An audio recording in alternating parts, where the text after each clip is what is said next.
Hello again, fellow podcaster, and welcome back to Pod Theory. As always, I'm your host, Jason Cercone, and today we're going to talk about 3 companies I heard about for the first time through podcast ads. As you know, podcasts have become a very popular platform for advertisers. These ads reach a large, engaged audience, and that audience continues to grow every single day.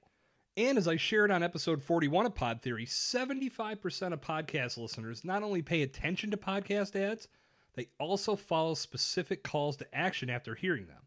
This is according to our friends at wordstream.com. Let's talk about advertisements for a second. Now, ads have a very polarizing grip on society. Most of the time, people roll their eyes when an ad comes on. Yet those same people will watch the Super Bowl just for the commercials. Now, I've always considered myself a bit of a freak when it comes to how I watch television and movies, documentaries, things of that nature. Now, of course, I'm watching for the story. I want to be entertained. I want to learn something, just like anyone else. But I also watch and I analyze the production elements involved. I learned a lot about this in college, and I've focused on these types of things ever since. One of my favorite courses in college was on film, and for our final, we had to break down various aspects of camera angles and jump cuts and sequences and all kinds of different things that went into the production of the show. I loved every second of that, and I aced that final, by the way. Thank you very much. Now, I've mentioned on past episodes that I took a year and a half off from producing podcasts just to study and to improve my skill set. A major portion of that time was spent finding new podcasts and analyzing how producers structured their episodes, how they injected additional segments into their shows, and where they placed ads to ensure the information they relayed would reach me, the listener. And it was through various podcasts that I was introduced to many companies that I had never heard of before. I often wondered why I was hearing about them on a podcast first, and that was when it hit me. The advertising world was changing. Today, it's even more obvious when we see ads constantly between videos on YouTube or in between content on Facebook. Companies will always put their advertising dollars where they have the highest likelihood to snare new customers. And today, it's all about the World Wide Web. There are literally hundreds of companies that have struck gold with podcast advertising because I've heard their ads placed on multiple shows.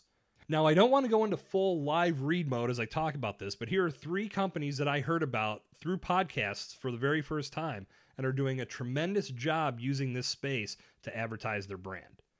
Number 1, Manscaped.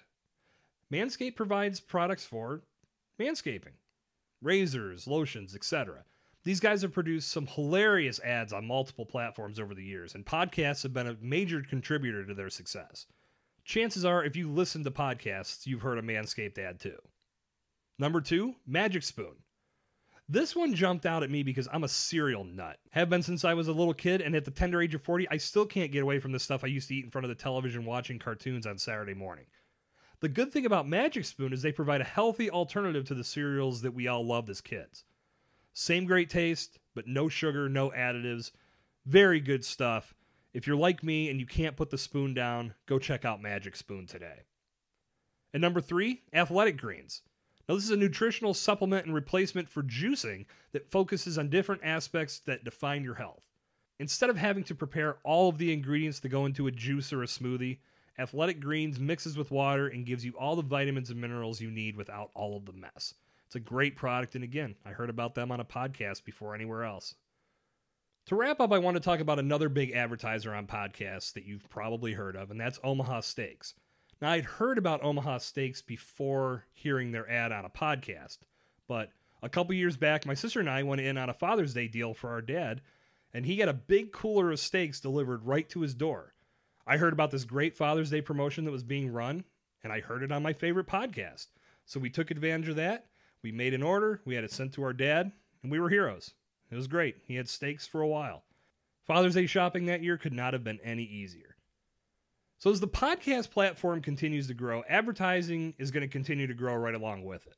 As I said, advertisers go where you go. And if you build a show with enough listeners to make it worthwhile to a big company to advertise on your podcast waves, you've just opened up a big stream of revenue for your podcast and for your brand. Well done, my young ward. And that's going to bring this episode of Pod Theory to its conclusion. While you're checking out all of the companies I gave free plugs to today, Be sure to check out jasoncercone.com to connect with me and discover more useful podcasting resources. You can also book a free consultation with me if you'd like to talk more about podcasting and everything you've been working on. I look forward to hearing from you soon. Good talk. I'll see you back here tomorrow. This has been Jason Cercone on Pod Theory.